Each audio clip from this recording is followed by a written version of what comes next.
అల్లుడి చేతికి నా మేనగోడల చేతికి కంకణాలు లేకుండా చేశాం. అవునా? నమ్మకమేనా?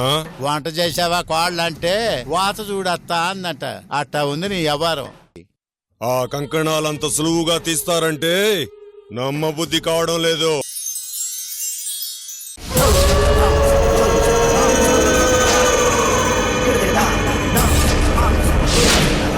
చూడండిరా,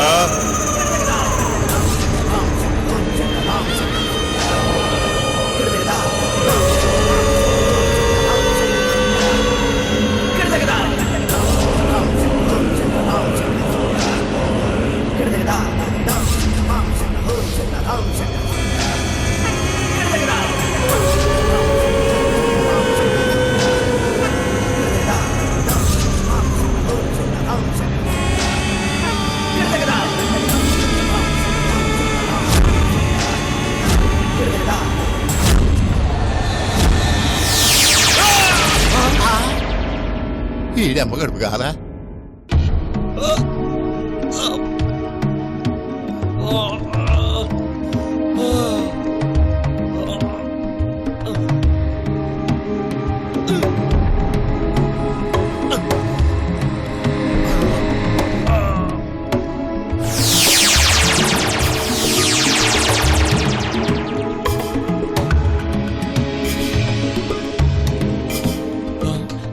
ఎవరినో పడేస్తానని మీరు పడ్డారండి స్వామి. కంకణాలు తీయించామన్నారు, ఎక్కడ్రా? అరే, దగ్గరుండి నేనే తీయించి మా మామ ఇచ్చిన ధరలు కట్టించాను స్వామి. మీరింత మూర్ఖులు కాబట్టే వాళ్ళు మిమ్మల్ని బాగా నమ్మించారా. మీరిచ్చిన కంకణాలు కట్టుకున్నట్టే కట్టుకుని మిమ్మల్ని నమ్మించి ఆ స్వామీజీ ఇచ్చిన కంకణాలే మళ్ళీ కట్టుకున్నారు.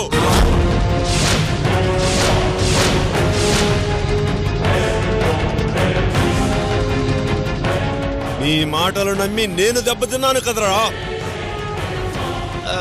మరి ఆ కంకణాలు మార్చి కడుతుంటే ఆ సావిత్రి దీనంగా బాధగా చూసింది. మీరలా నమ్మాలనే అదలా నటించుంటుంది. ఇది కూడా అర్థం చేసుకోలేని మీరారా ప్రాణాలు తీసేది?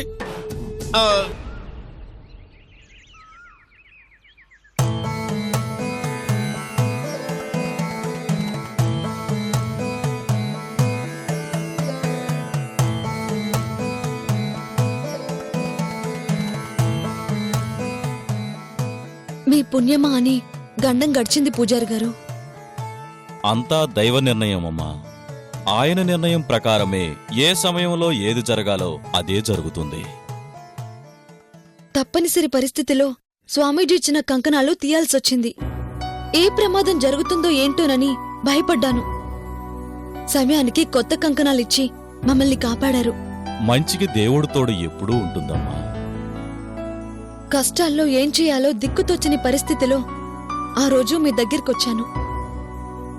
మా కోసం ఎక్కడో వైద్యేశ్వరన్ కోయిల్లో ఉన్న స్వామీజీని పిలిపించి మాకింత సహాయం చేశారు. ఇప్పటికీ చేస్తూనే ఉన్నారు. మీ మేలు మర్చిపోలేం పూజారి గారు. అది సహాయం కాదమ్మా, మా ధర్మం. వేదాల్ని చదివే అర్హత కల్పించి నిత్యం ఆయన సాన్నిధ్యంలో నిలబడే అదృష్టాన్ని మాకా భగవంతుడు కల్పించినదే. సామాన్యులకు అర్థంగాని సమస్యల్ని పరిష్కరించడానికే.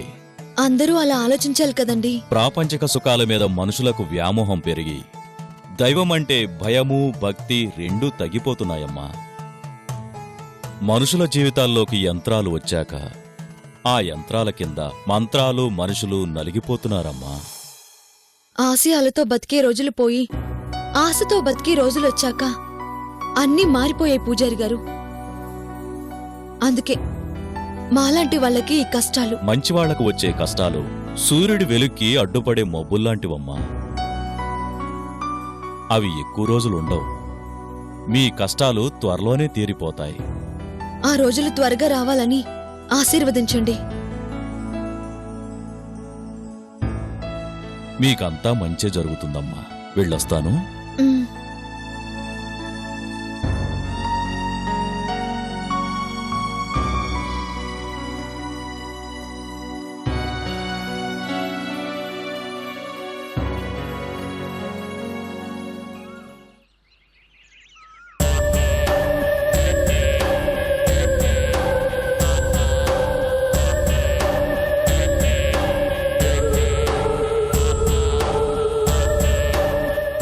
చుట్టూ తెల్లబడింది ఏంది అంటే సవరానికి రంగేయలేదన్నదంట.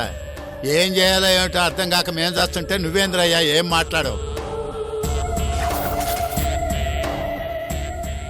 ఒకటికి 4 ప్రయత్నాలు చేసినా మీ వల్ల కాలేదు అంటే ఇంకా మిమ్మల్ని నమ్ముకునే లాభం లేదు. సరే ఏం చేయాలో చెప్పండి స్వామి, ఇంకో ప్రయత్నం చేస్తాం. మీరు ఏమీ చేయలేర్రా, మీ వల్ల కాదు. సరే మా వల్ల కాదు, నీ వల్ల ఏదేందో చెప్పు. మా శక్తిని మీరు ఇంకా చూడలేదురా, చూసే రోజు దగ్గరలోనే ఉంది. సరే స్వామి, మా ప్రయత్నం మేము చేసినా అవటం లేదు. ఇక మీ ఇష్టం, మీరేం చేస్తారో చేయండి. నేను రంగంలోకి దిగితే కాని అనుకున్న కార్యము సిద్ధించదు. మాకు కావాల్సింది కూడా అదే. సరే, ఆ ఇంట్లో మీకు అనుకూలం ఎవరు? ఆ, ఇంట్లో మాకు అనుకూలం అంటే మా అల్లుడు ఒక్కడే మా మాట బాగా వింటాడు. అలాగైతే వాడిని తీసుకుని రండిరా. నా వశీకరణ శక్తితో వాడిని నా ఆధీనంలో ఉంచుకొని మీరు కోరినట్లే వాడి చేతుల మీదుగా అందరికీ మరణం ప్రసాదిస్తాను. అన్నీ అయిపోయాయి, ఇప్పుడు వాణ్ణి తీసుకురావాలా? కడుపు ఎప్పుడు వచ్చిందే కనకం అంటే కాలు జారినప్పుడు అన్నదంట. అట్టా ఉంది నువ్వు చెప్పటం. ఏ వాడిని తీసుకురావడం మీ వల్ల కాదు అంటే చెప్పండి. వాడి వరకైతే ఇబ్బంది లేదు స్వామి, నా మాటగా ఎదురు చెప్పండి వాడు ఒక్కడే. మరి ఆలస్యం చేయకుండా వాడిని తీసుకురండి. వశీకరణంతో మన వశం చేసుకుందాం. తీసుకురావటం అంటే పిలిస్తే వాడు వస్తాడు స్వామి, కాకపోతే వాడి పెళ్లంతోనే కాస్త ఇబ్బంది. అది ఆవలించకుండానే పేగు లెక్కబెట్టే రకం. అది ఎక్కడ అడ్డం పడుద్దో అని ఆలోచిస్తున్నా. మాటలతో మాయ చెయ్యరా, నమ్మిన వాడిని నమ్మకంగా తీసుకురా. ఆలోచిస్తావేమిరా? అవసరానికి ఆవగింజ అడ్డం పడిందని ప్రతిదానికి అది అడ్డం పడుతుంది. ఏం చేయాలన్నా ముందు దాని గురించి ఆలోచన చేయాల్సి వస్తుంది. వాళ్ళని వీళ్ళ కాదు స్వామి, ముందు దాన్ని వేసి పారేయండి, దరిద్రం వదిలిపోద్ది. మీ అల్లుడిని తీసుకుని రారా. దాన్నే కాదు, అందరినీ అడ్డం లేకుండా చేస్తాను. అల్లుడు అయిపోయిందని ఎగురుకుంటూ వచ్చాం, ఏం గాలే. పద పోయి మీ అల్లుడు సంగతి ఆయన చూద్దాం. సరే పద మావా, వస్తాం స్వామి. మ్మ్. పద మావా. సరే పద.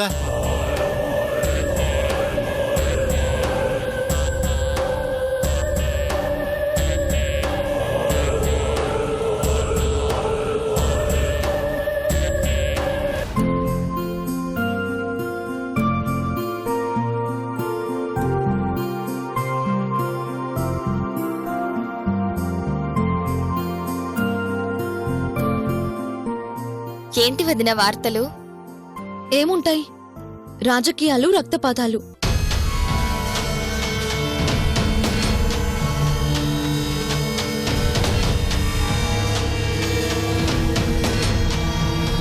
వదిన, జంట కవులు ఏదో ఘనకార్యం చేసొస్తున్నట్టున్నారు. వాళ్ళు చేసే ఘనకార్యాలేముంటాయి, మనల్ని ఎలా నాశనం చేద్దామా అని చూడటం తప్ప. వచ్చేస్తున్నారు వదినా. నందిని, వార్తలు ఏంటి అని అన్నావు కదా? అవును వదినా. ఒక మంచి కుటుంబాన్ని చంపాలి అనుకుంటున్నా నరరూప రాక్షసుడు.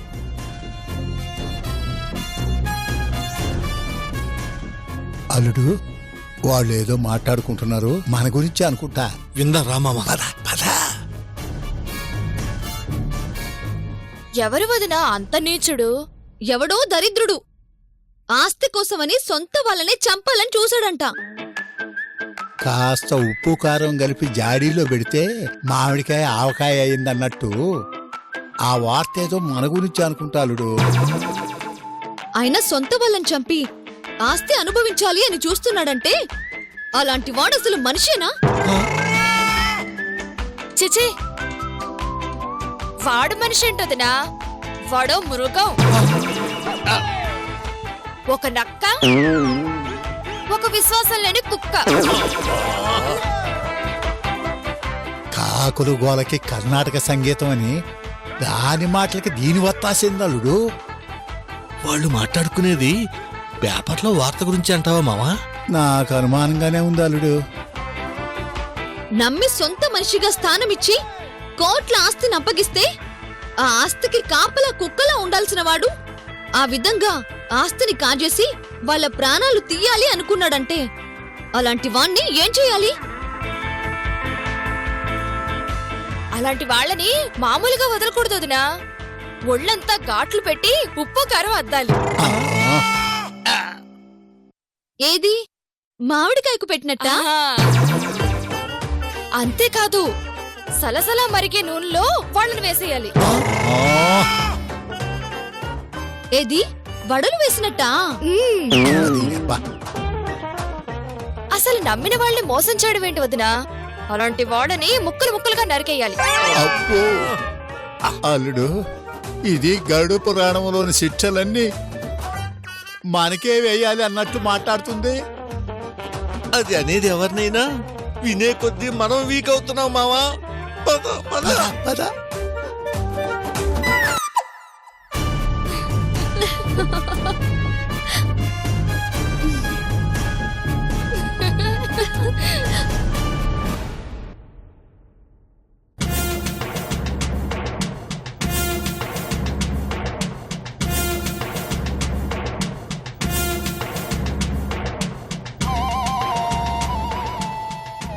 ఏందలుడు, పేపర్ అడ్డం పెట్టుకుని వదిన మరదలు ఆ విధంగా తిడుతున్నారు. మన గురించేనంటావా? యదవుల గురించి మాట్లాడితే యదవులందరికీ తగులుద్దని మన గురించి అయినా కాకపోయినా మాట్లాడిన విషయం అయితే మనలాంటి వాళ్ళ గురించేగా.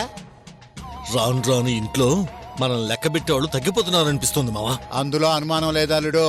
వీలైనంత తొందరగా శత్రుశేషం లేకుండా చేసుకోకపోతే తర్వాత బాధపడాల్సి వస్తుంది అల్లుడు. ఆ శేషమేమో కానీ మనం లేకుండా పోయేలా ఉన్నాం. బుర్రకు పదును పెట్టరా అంటే ఆకురాయి అందుకో అన్నాడంట. అట్టా ఉంది నీ వ్యవహారం. వాళ్ళు మాట్లాడుతున్నారని మనం మౌనంగా ఉంటే ఎట్టా అల్లుడు? వాళ్ళ మాటలు వాళ్ళవే, మన పని మందే. ఏం పని మావా? ఒక్క పని ఒక అల్లాడుతుంటే ఇప్పుడు వాడేం చెప్పాడు? కనీసం నీ అల్లున్నాయని తీసుకురా, మిగిలిన కథ నేను చూసుకుంటాను అన్నాడా? ఇన్ని చేసినా అవ్వలేదు. అది కూడా మన వల్ల అవుతుందన్న నమ్మకం నాకు లేదు మావా. అల్లుడు, ఆస్తులు అంతస్తులు పోయినా పర్వాలేదు గాని నమ్మకం మాత్రం పోకూడదు. వీళ్ళెవ్వరూ నీ మాట వినకపోయినా ఆ సత్య నీ మాటకి ఎదురు చెప్పడు కదా. ఇప్పటి వరకైతే చెప్పలేదు. ఇక ముందు కూడా చెప్పడు.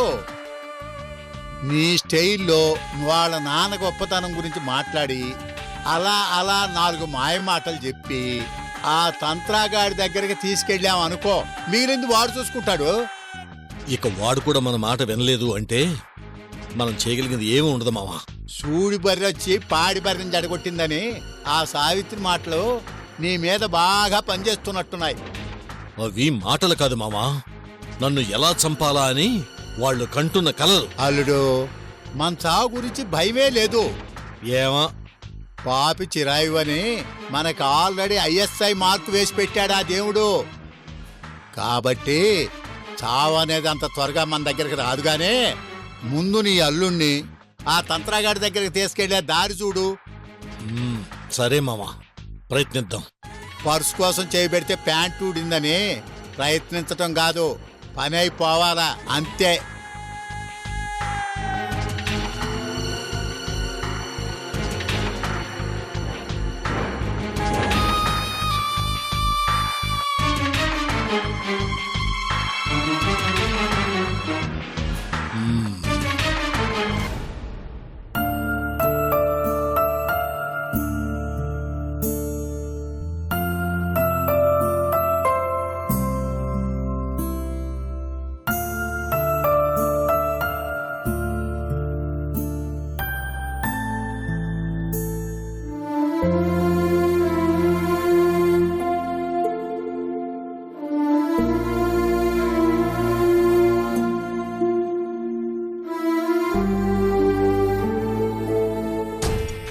అల్లుడు, ఇన్ని రోజులు ఆడవాళ్ళ మీద గురిపెట్టి నిన్ను వదిలేశాం. నిన్ను కదిలిస్తే గాని వాళ్ళు కదలరని ఇప్పుడు అర్థమైంది. అందుకే ఈసారి నీ వంతు.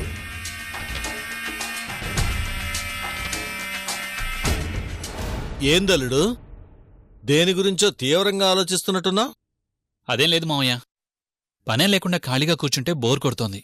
బోరు కొడుతుంటే అట్లా తిరిగిరా అల్లుడు.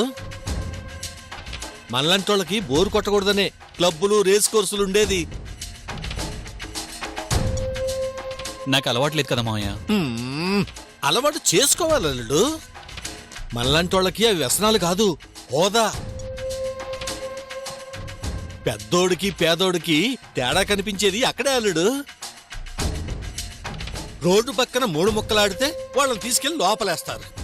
అదే క్లబ్కి వెళ్తే మనకి రాచమర్యాదలు చేస్తారు. వాళ్ళు కోడి పందాలాడితే కేసు, మన గుర్ర పందాలాడితే న్యూస్. నాకెక్కడికి వెళ్ళాలని లేదులే మావయ్య. ఒక్కసారి వెళ్ళి చూడలుడు, ఆ తర్వాత నువ్వు వద్దన్నా అదే తీసుకెళ్తుంది. వెళ్ళాలి అనిపించినప్పుడు అలాగే వెళ్తానులే మావయ్య. సరే, అక్కడికి వెళ్ళకపోతే వెళ్ళపోయేవాళ్ళే గాని రేపు మనం గుడికి వెళ్ళాలలుడు. గుడికా? ఏ గుడికి మావయ్య? అదే అల్లుడు, మన నందిని చావు బతుకుల మధ్య ఉన్నప్పుడు గుళ్ళో పూజ చేపిస్తాను అని మొక్కుకున్నాను. దేవుడి దయ వలన నందిని బతికి బయటపడింది కాబట్టి మొక్కు తీర్చుకుంటే బావుంటుంది అని. మొక్క? అవునల్లుడు, అమ్మాయిని ఆ రోజున చావు బతుకుల మధ్య చూసి తట్టుకోలేక ఏడుస్తూ ఆ దేవుణ్ణి నా మేనగోళ్ళని బ్రతికించు దేవుడా అని వేడుకున్నాను. నా కన్యలకు కరిగిన ఆ దేవుడికి మొక్కు తీర్చుకోవటం నా ధర్మం కదా అల్లుడు. అలాగే మావయ్య. దేవుడికి మొక్కుకున్న తర్వాత తీర్చుకోకపోతే ఎలా? ఫ్యామిలీ అంతా కలిసి వెళ్దాం.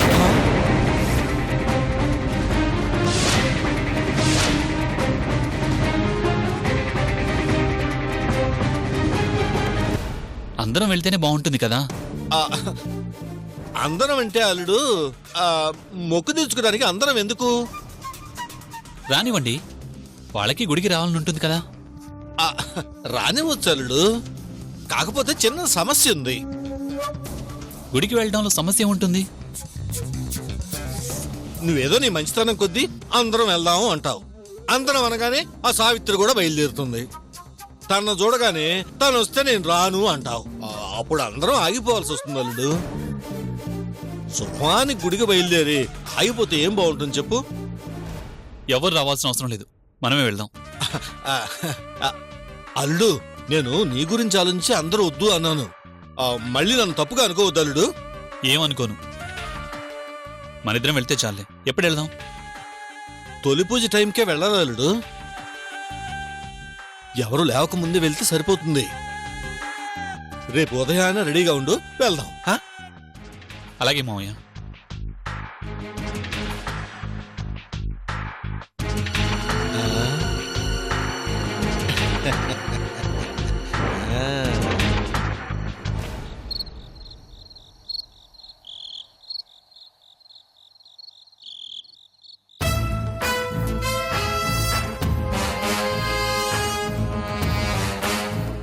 ఏదో జరుగుతుంది నందిని.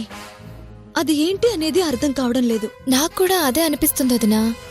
మావయ్య తాతయ్య ప్రవర్తన చూస్తుంటే చాటుగా ఏదో చేస్తున్నారనిపిస్తోంది. అవును, ఇద్దరూ అర్ధరాత్రులు బయటకు వెళ్తున్నారు, వస్తున్నారు. ఊరంతా నిద్రపోయే టైంలో వాళ్లకు బయట పనే ఉంటుంది. అదే కదా. విష ప్రయోగాలు, పాముల్ని పంపించడాలు చాలా చేశారు. అన్నీ ఫెయిల్ అయ్యేసరికి కొత్త దారులు వెతుకుతున్నారేమోనని నా అనుమానం. అయినా బయట చేసే ప్లాన్లేముంటాయి వదినా? ఇంట్లో ఫెయిల్ అయ్యారు కాబట్టి బయట నుంచి ఏదో చేయాలని చూస్తున్నారు. అది ఏంటి అనేది అర్థం కావడం లేదు. ఎప్పుడు వాళ్ళిద్దరూ బయటకు వెళ్లేవాళ్లు. ఈరోజు ఆయన్ని కూడా బయటకు తీసుకెళ్లారంటే నా మనసేదో కీడు శంకిస్తోంది నందిని. ఇప్పుడు ఆయన ఏం చేస్తారోనని భయంగా ఉంది నందిని.